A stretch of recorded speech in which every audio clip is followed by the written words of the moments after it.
Um, those of you that are joining us here at Poly and those that are joining us online, I do want to just notify you that those that are online, everything that we're going to cover tonight with the PowerPoint and whenever we reference handouts is available to you online. You can just click on the link and click on whichever handout we refer to in the PowerPoint. And then I do ask that if you have a question for me, if you can just leave it in the comments, and we'll leave the questions to the end of the presentation so that we can get through all the slides. Okay, so we'll go ahead and get started. So tonight's workshop is on post-secondary options, what we call after high school options. We'll cover the traditional four-year college university requirements, what it takes to get into those types of institutions. We'll talk a little bit about testing, what type of testing a student needs to have to be eligible for those institutions as well. We'll talk about two-year colleges, the difference between community college and trade schools, apprenticeships, military, other options, adult schools, and then how to start some career research depending on your student, if they are still unaware of what they want to do or they're trying to figure out what kind of career path they want to pursue. We'll go over some resources on how a student can do that. All right, so we're first going to talk about the A through G requirements. I'm sure your students have heard this since kindergarten, what you need to do to complete to get into the four universities. These are our A through G requirements. Each letter represents a subject area. So as you can see, A for history, and so forth. The triangles represent the years of classrooms that they need, or classes that they need to take for that subject area. So as they go through high school, they will be put on this path to fulfill these courses throughout high school. Okay. They will not only fulfill these requirements to go to the university, but they will also fulfill the requirements to be able to graduate from high school. So it's almost like it's double counting for high school requirements as well as university requirements. So most students will be on this path. Some might be a little bit ahead, maybe because they might have taken an algebra or foreign language in their 8th grade year at middle school, so they might be a little bit ahead in others, but typically students will start with, one course in each of the subjects. And it's up to the student's responsibility to stay on path to make sure they stay on their A through G track by passing their courses, getting C's or B's in those courses. But these are the main subject areas and how many of each of the subjects that need to be completed to be eligible for the four universities, at least for the Cal States and UCs. It may vary for out-of-state schools, but we'll talk a little bit more about that in a minute. But this is the path that we put them on at Long Beach Unified, so they are at least eligible for in-state school, either a CSU or a UC campus. All right, so we're going to talk a little bit about the CSUs, they're Cal States. There are 23 campuses in this system. In order to qualify for the Cal States, they do have to fulfill their A through G courses, which we just went over. They have to have a minimum of a 2.0 GPA, and it needs to be the GPA between their 10th and 11th grade only. Okay, so don't think freshman year doesn't count. It does count, but they're not looking at the GPA specifically for 9th grade. They're looking more at completing the coursework at the 9th grade level. But it is really the 10th and 11th grade that are the most crucial for students, okay? What GPA they get those 2 years is going to determine their eligibility to the Cal States or UCs. For the Cal States, in order to be eligible, they use what's called an eligibility index, and it's basically a calculation that they use, and it is basically broken down here. It's the university GPA, which is their 10th and 11th grade courses, multiplied by 800, and then we add in their highest SAT critical reading score and then their highest SAT math score. And then they come up what's called with their eligibility index score. This index score has to be at least a 2950 to be eligible for the Cal States. Okay, so depending on a student's GPA, after 11th grade, how well they did on their SAT exams, they may be at the 2950, they may be above. This example shows that this student is way above that number, okay?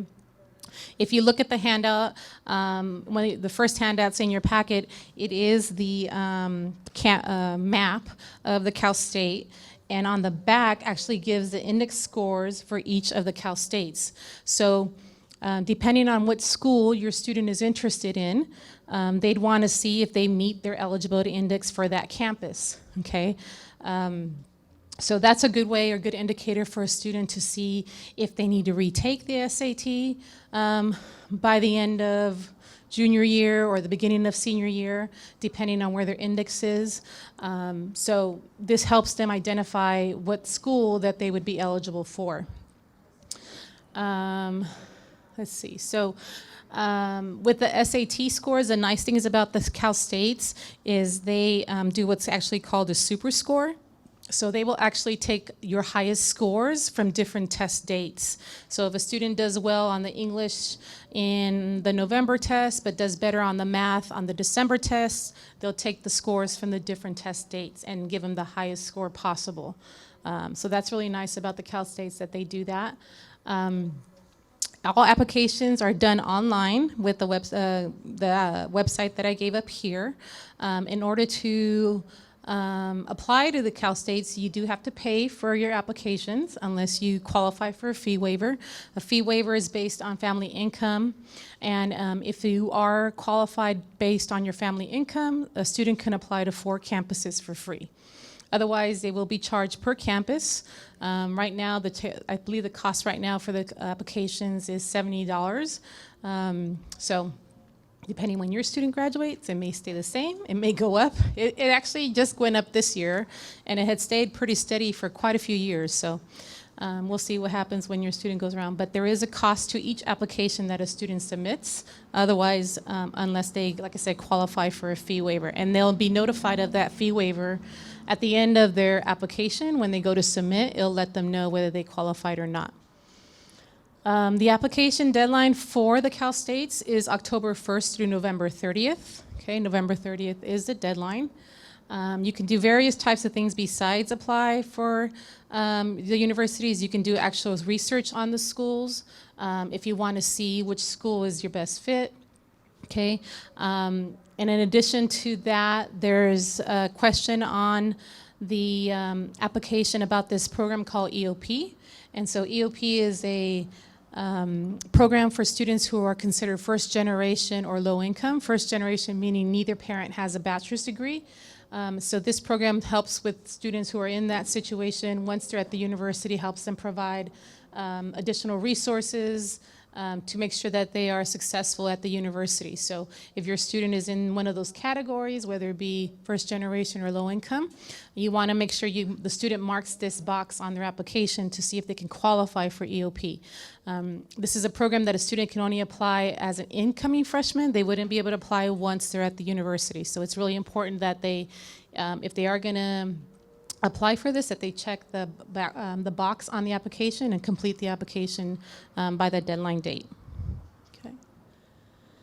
All right, and then I'm sure you've all heard of the College Promise for Long Beach Unified. If you haven't, the College Promise for Cal State Long Beach basically says if a student meets the eligibility index requirement of 3,200, because at Cal State Long Beach it is higher than the 2,950 minimum that's required for Cal States. So if our students fulfill that 3,200 index, they have a seat at Long Beach State, which is a great opportunity for our students because Long Beach is one of the top schools in the system, and over years they've gotten thousands and thousands of applications from all over the country, students trying to get into Long Beach, and as long as our student fulfills that eligibility index, they can have a spot at Long Beach State. So that is the promise at Long Beach State for our Long Beach Unified grads.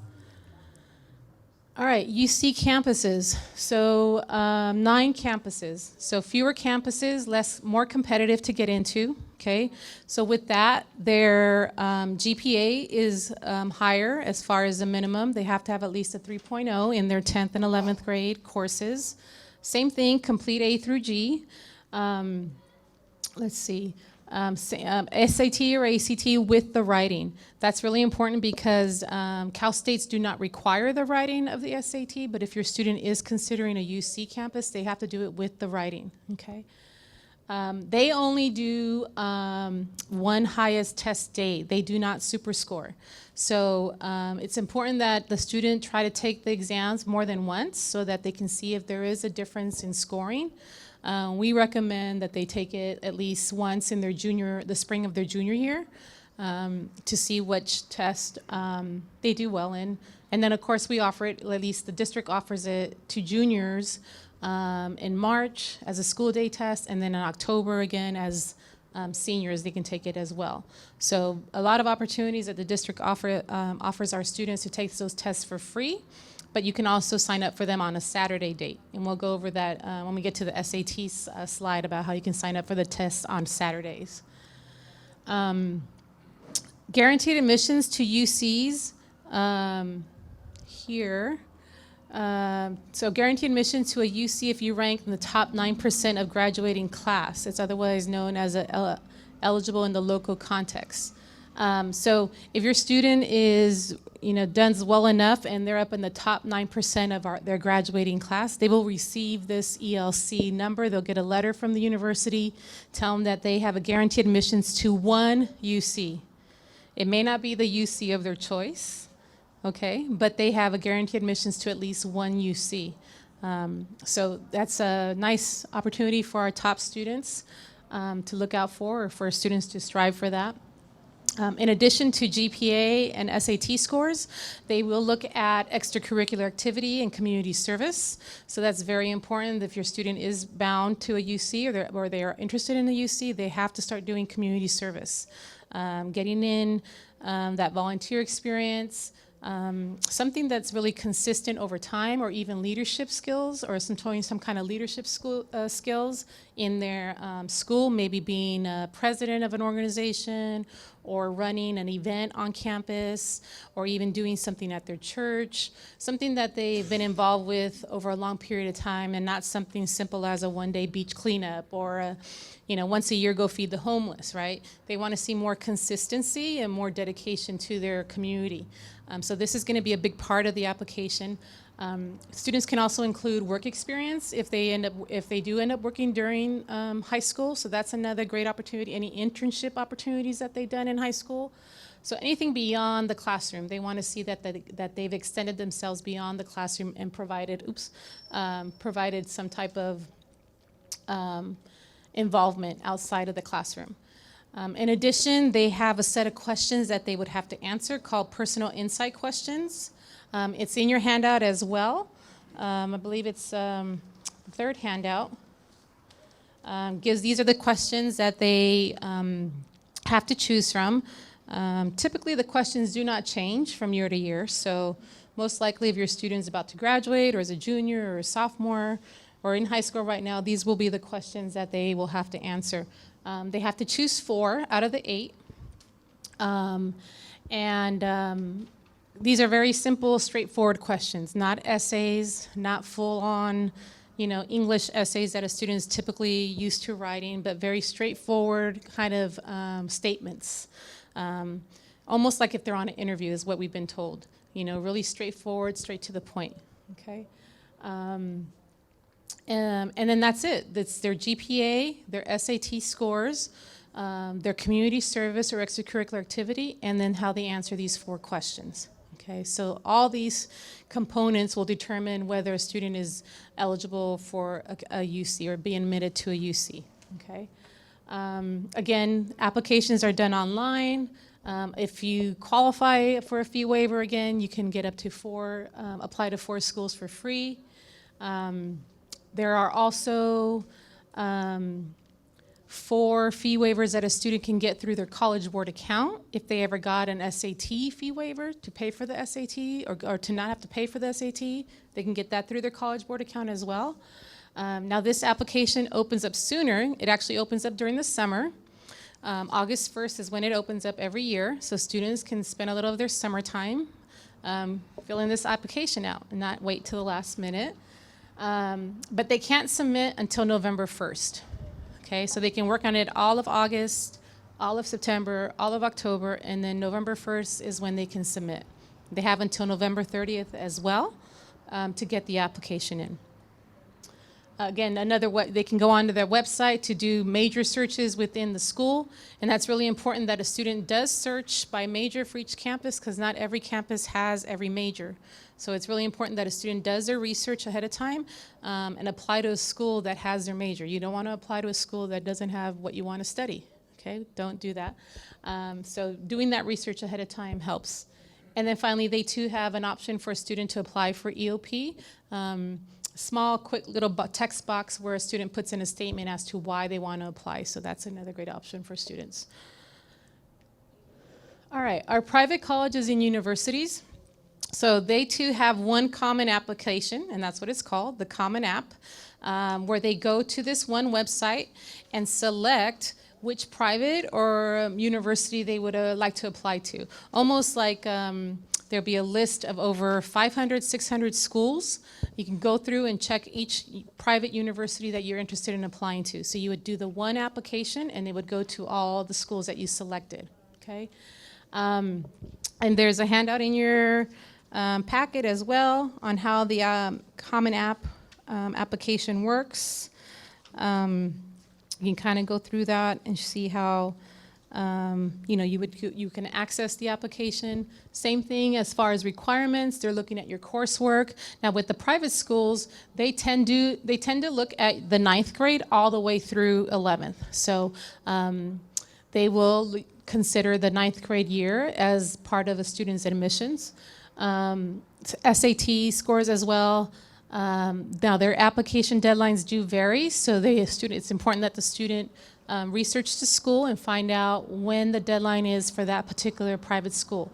Typically they're in like maybe early November, as early as November 1st, maybe December 1st, some might not be till January. So it can vary from campus to campus, so it's important for a student to kind of keep that information organized in one area so they know when they meet those deadlines. For the private schools, they will request a secondary school report, which is something that a counselor can provide. They'll also ask for recommendations.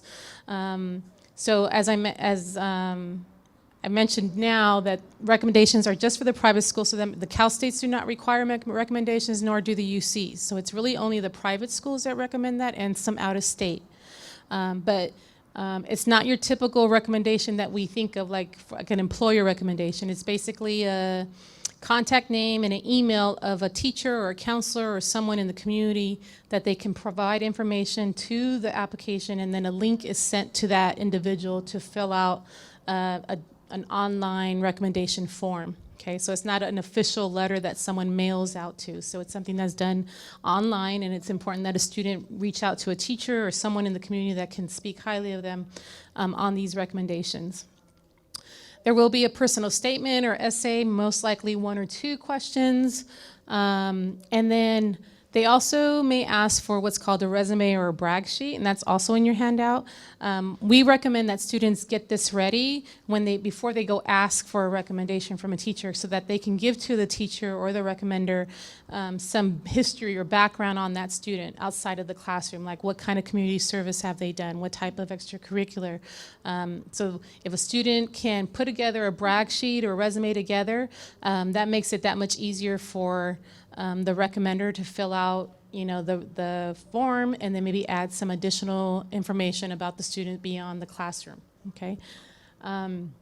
Again, typically between the 1st and the 15th is the application deadline. We call it early decision. So with the private schools, they have what they call early decision and early action. And typically, basically what it means is that early decision means that if a student is applying early decision to a university, they're going to go to that university, regardless of cost, regardless if they get enough financial aid, they're committing themselves to that university. And so that's what they're telling the university. So ideally, a student's to only apply early decision to one school, okay? They can apply to various other schools, but if they're going to apply early decision, they should only apply early decision to one school. Okay, and that's telling the university that they will be going to that school if they get in. Okay, so it's binding. It's almost like a binding contract with the university. But they do have the option of what's called early action, same deadline times, but it's non-binding. It's basically saying if you get in, you want to be notified earlier than later if you've been admitted, and if you are admitted, you don't have to go there if you don't want to. You have the option to wait from other schools, to hear from other schools about their decisions before you decide whether you want to go to that university or not. Okay, so there's different reasons for students to do early action. That's a discussion you would have with your student, looking at costs, things like that, to decide if that's an option that your student would want to do or not.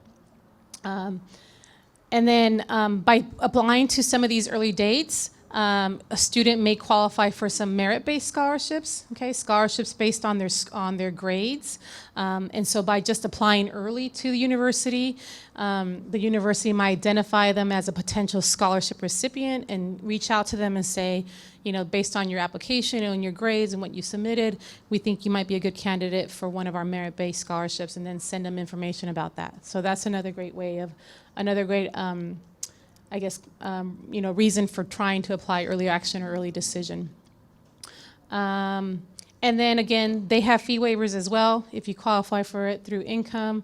And then there are other types of fee waivers that you can get, like I mentioned, a PDF from College Board. We have waivers in the College and Career Center that a student could qualify for through ACT or SAT, or this organization called NACAC. So various ways to help a student pay for their application fees.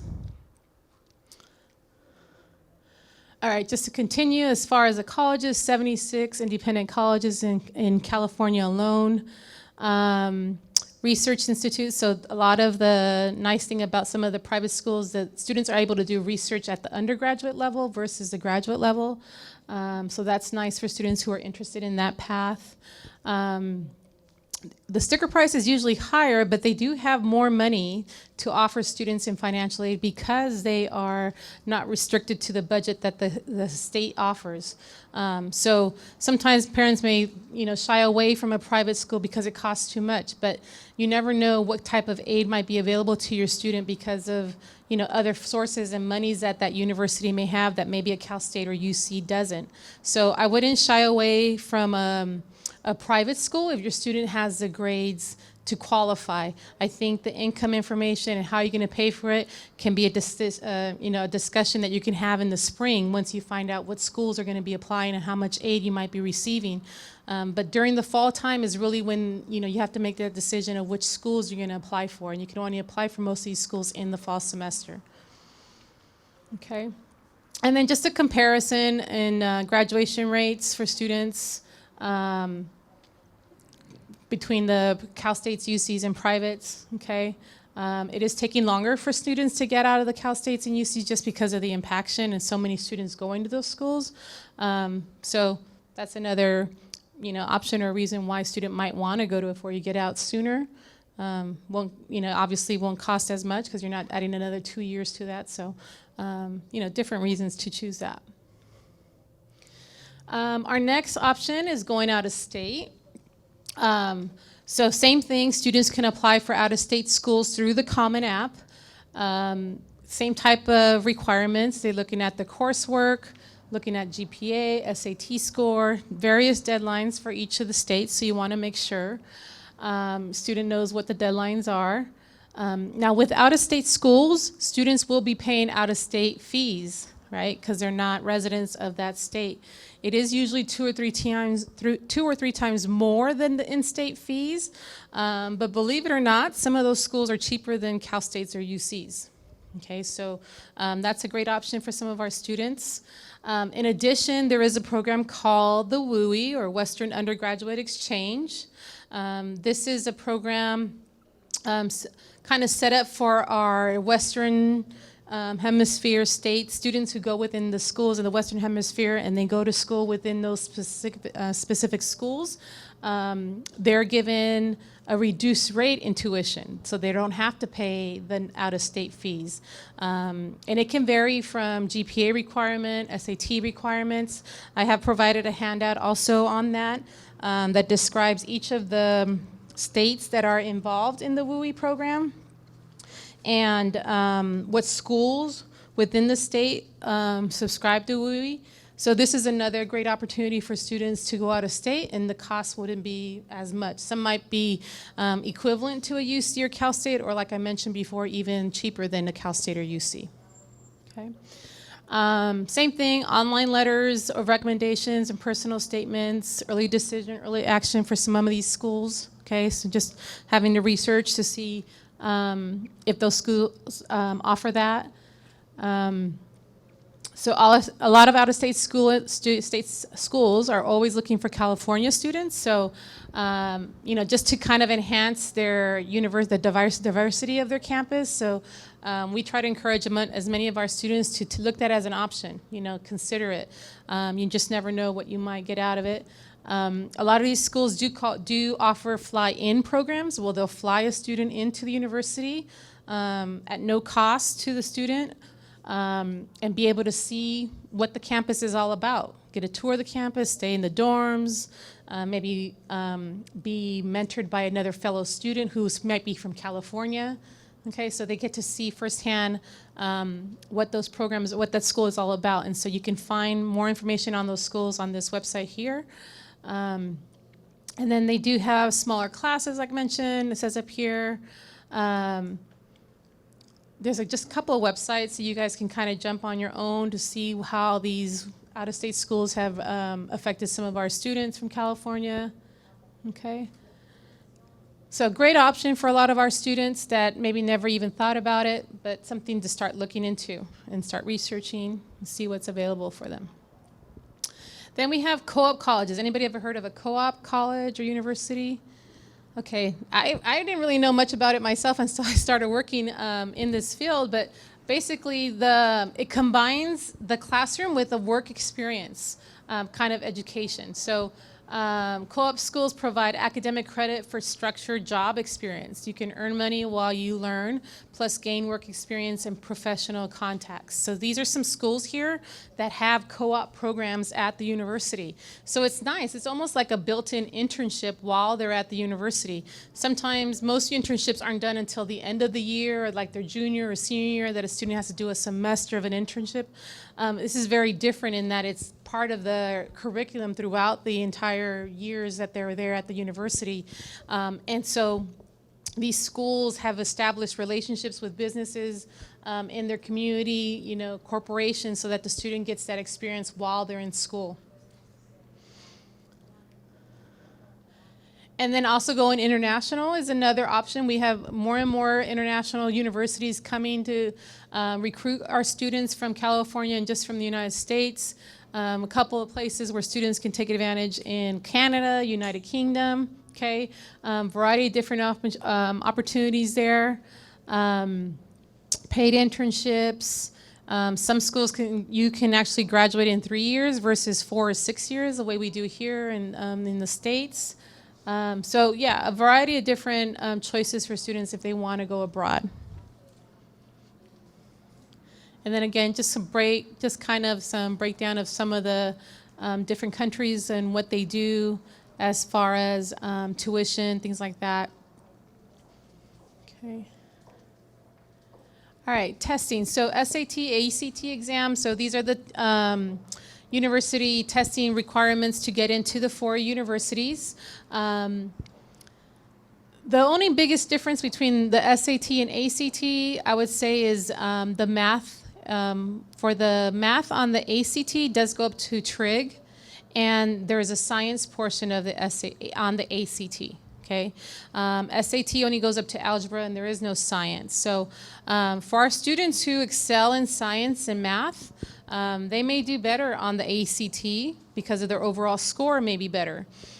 So we always recommend that students take both at least one time in their junior year, just so that they get experience what both exams are like, and if they do better on one versus the other, so they can repeat that test maybe 1 or 2 more times in their senior year.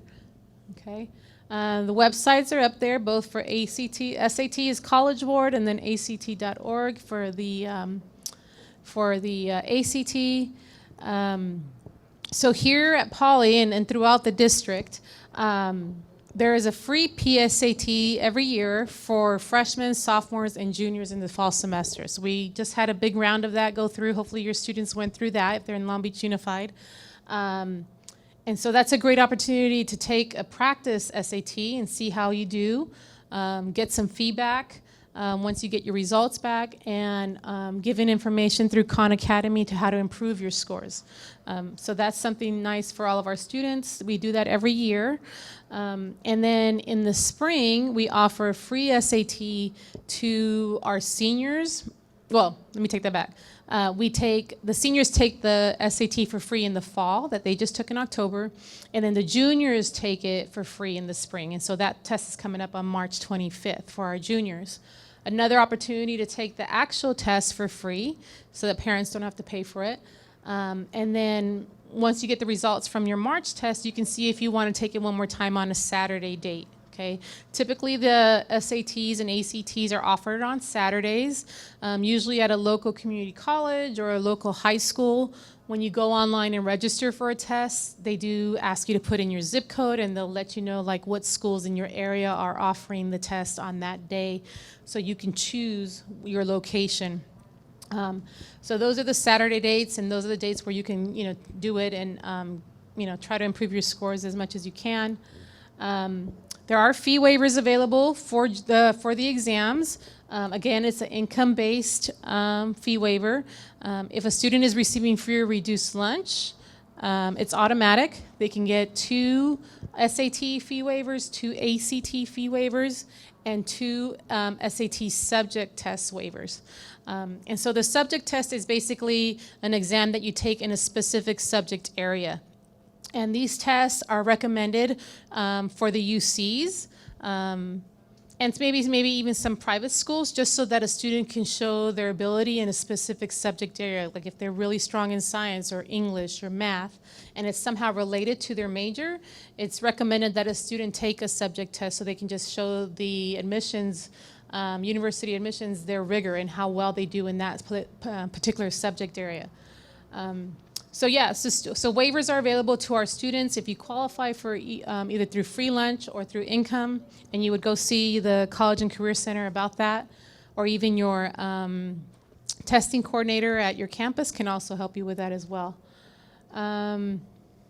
Let's see, for seniors, December is the last test that they can take to submit scores for their application. And even though that's beyond the November 30th deadline, as long as the student indicates on their application that they're taking the December tests, the university will kind of anticipate those scores coming in, okay? So they do have, one last shot in December to take that test, with the exception of a few Cal States like San Diego, San Jose, and San Luis Obispo. They will only take up to the November test. But every other campus, every other 20 other campuses will take up to the December exam if a student wanted to try to improve their score one last time. Okay. And then again, test prep is always available to the students through Khan Academy. We have workbooks in the College and Career Centers that students can grab. We have online practice tests. In the spring, the Long Beach District offers free SAT Saturday classes that we just recruited for. So if your student is going to be becoming a junior next year, that's something that possibly would be available to them. And then just to show you the difference between the ACT and ACT scores, like just so that you see there's a comparison, on the handout that I gave you shows what a certain AC2 will be equivalent to an SAT score, just so that you know when you do like the calculations and things like that, how to use that calculation to determine your student's eligibility to a particular Cal State if you needed to. Okay. All right, community colleges and technical schools. So pretty quickly, in order to be eligible for the community college, 2 requirements, either high school graduate or 18 years old. That's it. No GPA, no tests, nothing. Just either a high school graduate or 18 years old. Various reasons why students go to community college. One, it may be cheaper. It's cheaper than going to a university. It's $46 a unit, okay? So you're looking at it maybe about $1,400 a year for tuition versus $6,000 over at Cal State. okay, or 14,000 at UCLA, okay. So it's, cost can be a reason for why a student goes on to the community college. While they're there, you can do a variety of things. There's kind of different pathways. So you can go on the pathway where you're taking your general ed at the community college, so you can transfer to a 4-year after 2 years of general ed courses. So that's one option. You can also get your AA degree at a community college and then transfer, or just complete your AA degree and start working in your field. And then the other option is to do like a career tech ed program. Programs like welding and computers, auto mechanics, okay? Those types of careers don't require a 4-year degree, but they do require additional education. And so a student will go to a community college to take classes in that career area and then start working in that field once the program is over. Typically a program will take anywhere from 2 to 3 years to complete, and then they can start working in that field right away. Let's see. And then the only difference between the community college and the technical schools, I would say, would be the cost. A lot of technical schools offer the same thing like the career tech ed programs that we have at community college, but they are more expensive. So a student wants to be very careful if they're pursuing a technical school to see exactly what the cost is going to be, because they could get the same type of education at their local community college with much less expensive for them to be able to do that. So I would recommend that they go in and see their college advisor or in their career center and talk to their specialist about the differences and how the difference are between that school and maybe their local community college. Let's see. So the college promise at Long Beach City is basically saying any student that graduates from Long Beach Unified and attends Long Beach City right after graduation, the fall semester of their after they graduated, can get free tuition for 2 years as long as they maintain a 2.0 GPA and they're enrolled in a full-time coursework, which is about 12 units. Okay, so this year we had a large number of our students take that route. At least here at Poly, we had more than we usually had in the past, and have taken that option to go to City College and to take their 2 years of general ed for free, and then are going to hopefully transfer over to a 4-year university.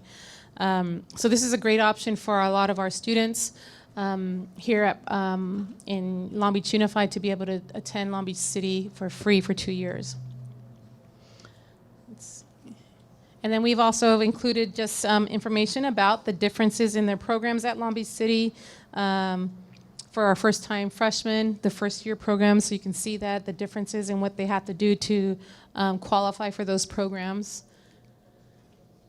And just to continue a little bit about community colleges, how many there are throughout the state of California, over 1,400.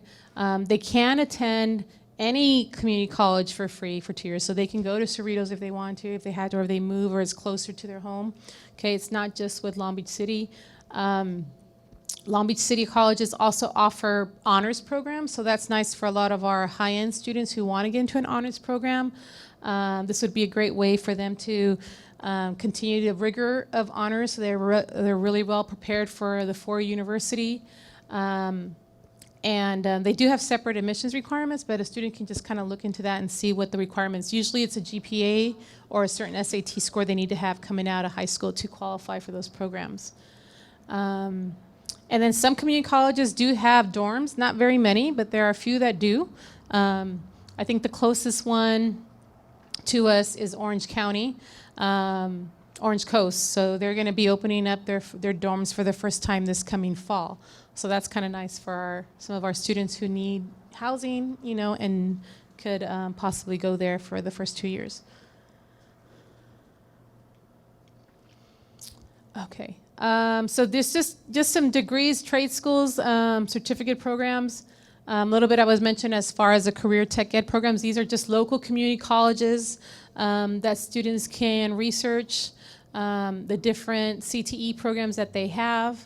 Okay, so you can click on any of these websites. It will take you directly to their programs, and a variety of different types of programs, from solar installation to real estate, to culinary arts program, to your, cosmetology if a student wants to do that. Okay, variety of types of careers that don't require four-year degrees but do require the additional education at a community college. All right, I mentioned a little bit about trades and technical schools, but again, just kind of, you want to be cautious when going this route. They do tend to be more expensive. Some of these schools do not qualify they're not qualified to be financial aid funders, so they don't qualify for the Cal Grant B or the Cal Grant C to pay for a student's tuition. Most of these schools may offer loans to our students, and so students end up having to pay more when they're done with their schooling. So it's very, it can be, I think it's a good option for some students, but I feel personally not the best option for first-time freshmen. Maybe for people who are returning to do a new career, adults who might be wanting to get into another career path. They've had a couple of years already in a certain career and want to do something different. Like that might be a good option for the technical schools if they want to get out there quickly and just start working. But for our freshmen, I think for first-time freshmen, I kind of steer away from this and try to veer them more toward the community colleges because it's a little bit more student friendly. A lot of these programs may be, like I said, kind of geared towards adults and adults returning to a career area that maybe they, just want to pursue because they're tired of their previous career or something, or they've just kind of gone out their other career. So just some things to kind of look out for when a student may be, interested in this area. The other option a student may have kind of to also do some career-related or career technical education are apprenticeships. So apprenticeships are basically kind of on-the-job training careers for careers that deal with a lot of like labor-intensive careers, like being a plumber or construction worker or electrician. Okay, this website calapprenticeship.org. You can click on that website. You can see all the apprenticeships that are being offered in California from San Diego all the way up north. The only requirement to be in an apprenticeship is be 18 years old or have a high school diploma or GED. Okay, so you have to have both. You do have to have a high school graduate, high school diploma or GED. And it's almost like on-the-job training. So you join an apprenticeship. You work in the field Monday through Friday as an apprentice. You have a journeyman that you're attached to, and you learn the trade as you go with that journeyman. Monday through Friday, 8 to 5, you're on a construction site, you're at a job site, and then maybe 2 nights a week, you're going to school to learn about that trade. Okay, so a student gets paid while they're working. So they're making good money as an apprentice. They're connected to a union, so they get union wages, union benefits, union pay. And so it allows them to really learn the skill while they're going through school. Okay, and any of these programs can take anywhere from 3 to 4 years to complete, depending on the program. But you can click on the website and it'll take you directly to the web page, and you can find out exactly what each of the programs consist of as far as a description of their careers and what it all entails. Okay. Military obviously is another option for our students if you want to go that route. So you have your traditional military, like if you want to go right out of high school, information on how to be just a recruit straight out of high school or private, but then you also have military academies. Each of the militaries have an academy where a student is working on a bachelor's degree at that particular academy, almost like a university institution in itself, but then they're also committing themselves to the military once they complete the academy. So we have websites for both just a general recruitment and then those who might be interested in the academy. If a student is interested going the academy route, they do have to start that process in their junior year because they have to get a congressional nomination. There's an application they have to fill out. So that process is a little bit sooner. So if a student is considering that, they can go on to each of the academies, and I'll describe what they need to do, but we also have information on our College and Career Center webpage on how to pursue that path if you wanted to. Okay. So that's the military. And then other options students have, anybody ever heard of a gap year? Okay, it's basically a student taking time out between high school and college to gain experience in new things. It can include, paid programs, internships where they can get college credit if they wanted to. If you go onto this website, American Gap, it'll show you like all the programs that are affiliated with that. And so it helps them gain some experience maybe in a particular area that they might want to pursue, okay? And then there are other ways through these other organizations like the Conservation Corps where students can gain some work experience, learn valuable leaderships through any of these agencies here. Okay, so this is some great way between high school and going on and committing to a college to just get that experience out in the real world. And then finally, if a student wants to go to pursue a career in any of those career technical programs that I mentioned as well, they are also offered through some of our adult schools in the area.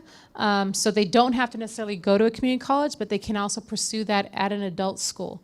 And so these are some of the adult schools in the area that offer certain programs, along with the websites where you can go on to and see what programs they have to offer and the differences in cost. And then we're finally at the college research. So these are some really great websites that students can start doing college research.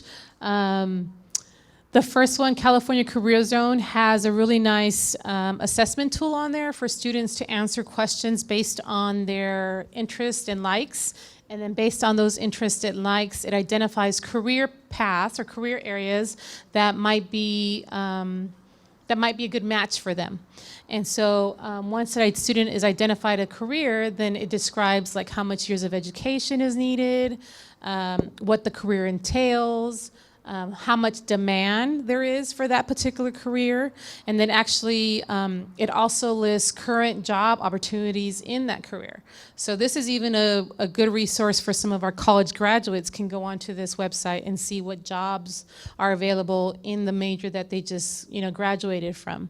So that's a real popular one that we use in the Career Center and trying to have students kind of narrow down what career areas they might be interested in or even look into other areas that they never considered before.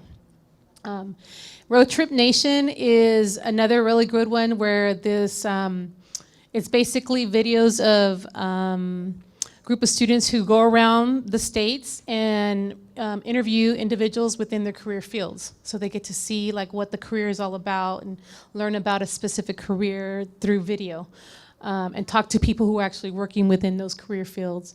Career Cafe, same thing, almost has some information about specific careers. They have assessment, the Occupational Outlook Handbook, that's a U.S. government website.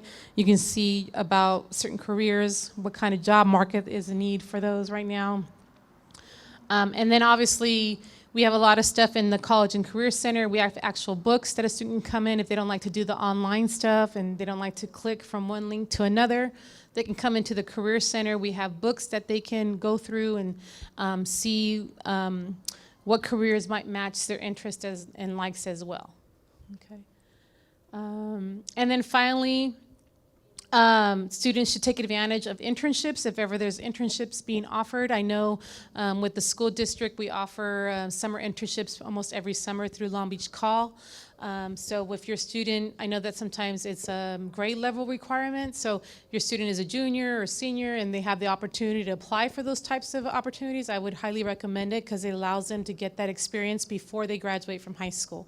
And they get to see what's out there with the different career areas. And so I know Long Beach Call is one that we recruit for every year, as well as the Port of Long Beach comes onto the campuses and recruits for their internships in the summer as well. Okay. And then just doing volunteer work on their own during the summertime, that's the best time to do it. Get out and do some volunteer work. Do as much as you can during the summer. Again, being able to do something that's consistent over the year or something that you do, for a long period of time, that's what looks really highly on some of these applications that they're going to put the information on. Okay. Oh, good. And I think we're done. We're right on time. So yes, so I ran through that real quickly. But I know if you guys, a lot of information. But again, like the PowerPoint's going to be available to you so you can go through it on your own little by little, dissect it, do what you need to do. But if there are any questions right now from either the audience here or audience online, I'd be happy to answer any questions. Anything online? Just have a comment. Sure. A nephew of mine went into that truck driving thing, and if you can't even be they won't even hire you until you're 25. There's no minimum insurance requirements. You gotta watch some of these paid for colleges, like that was you paid to get Right. Yeah. Yeah. Really didn't even have a job opportunity afterwards. And When he finished. he would. Oh, okay, yeah. And most of the companies wanted, they wouldn't. The insurance requirements were people to it. Right, right. Yeah, I think doing the research ahead of time will save students and parents a lot of time and headache.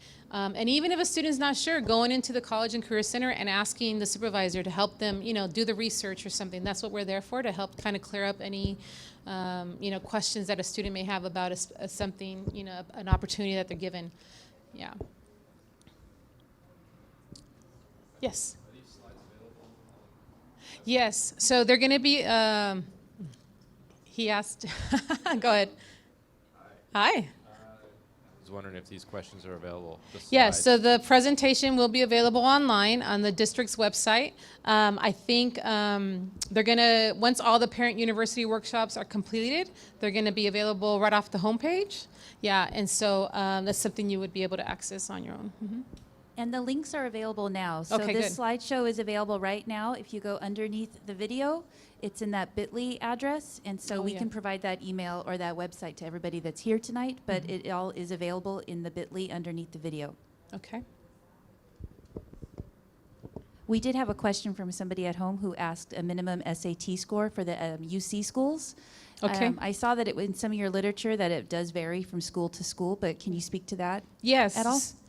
So in the UC handout, it does break it down. There isn't a specific number for all the UCs, but it does vary from campus to campus. And the handout just gives kind of a range of what the numbers have looked like from past applicants. So when we give a student this handout, we try to let them know, okay, this is what they're looking at. This is kind of the average student that's been admitted to the university. So if you're not near these numbers, you need to work towards getting near those numbers, And then at the same time, we don't say you have to be at these numbers to be admitted. That's not the case at all. It's just saying this is an average, and if you're in this range, then you may have a good chance. But if you're not, then you might need to work a little bit harder, whether it be on your SAT scores or bringing up your GPA.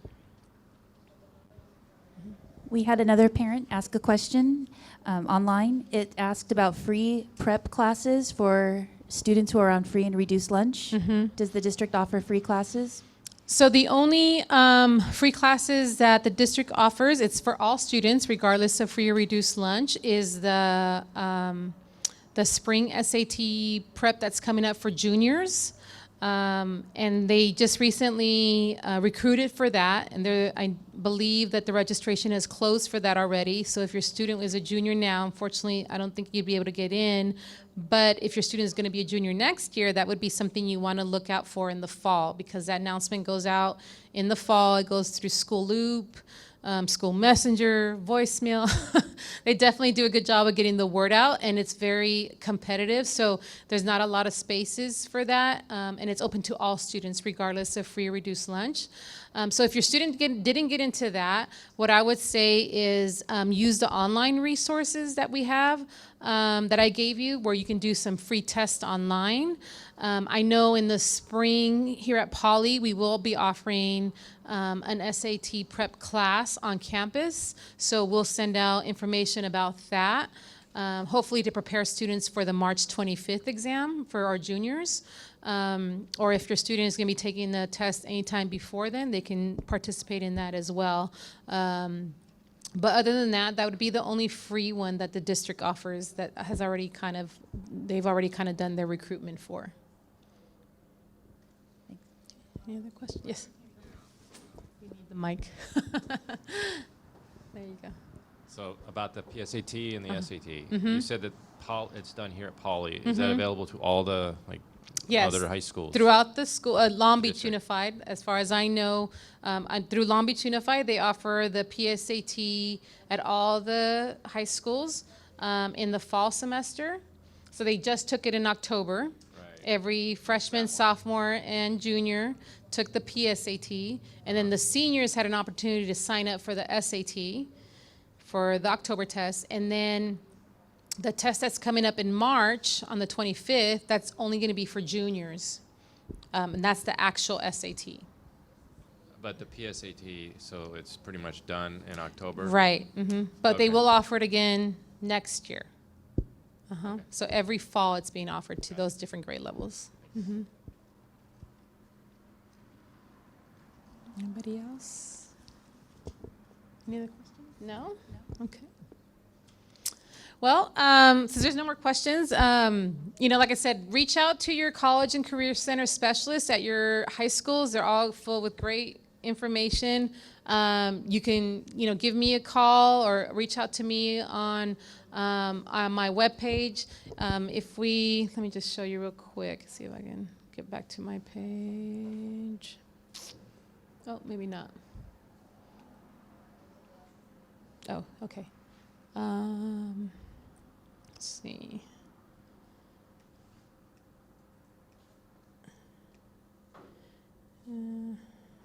This is, can I click on here? Trying to get on.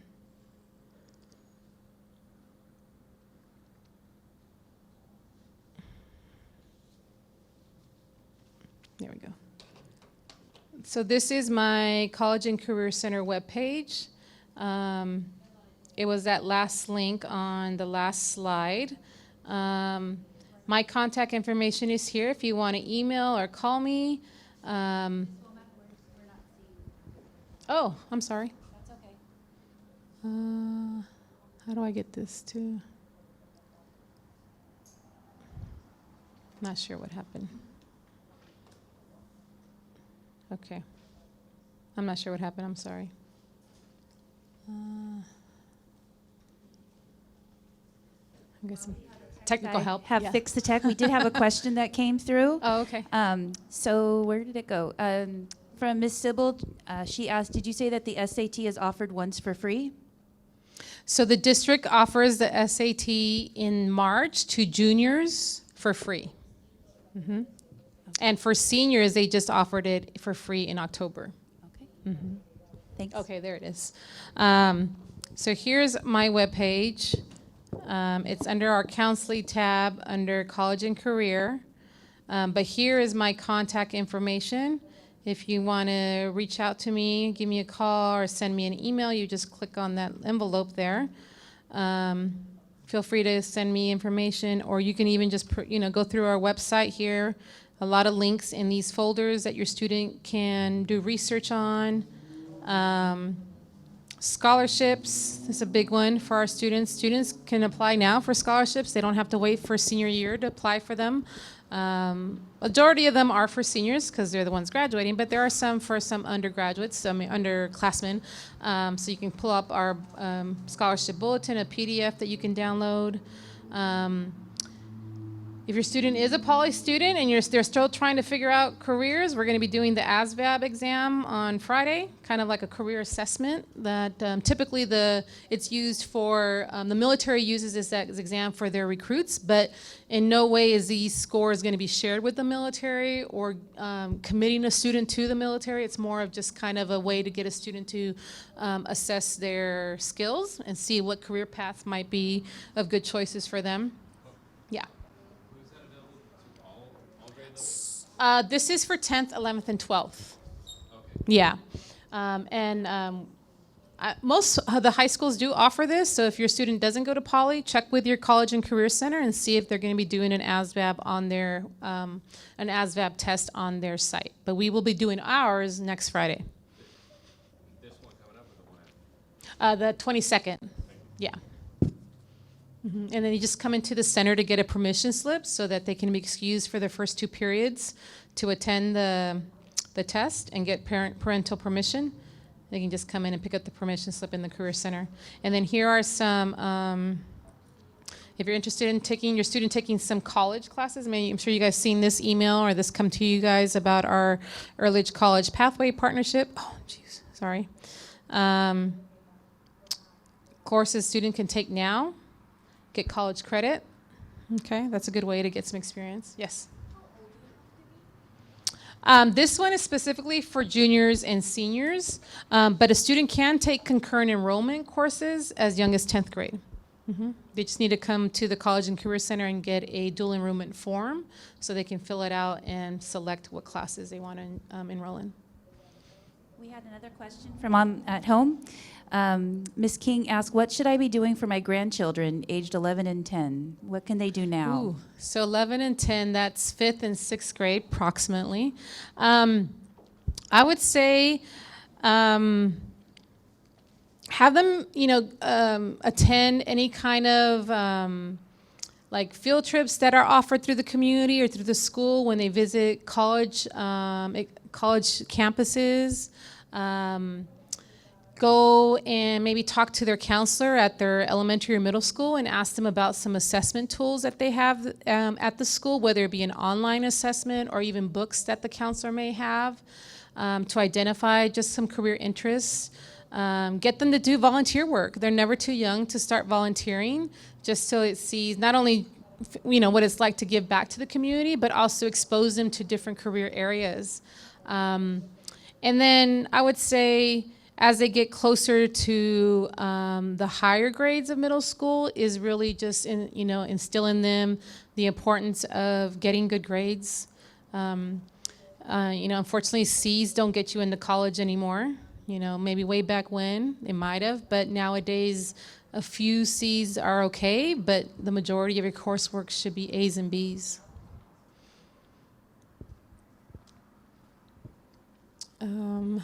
Let's see.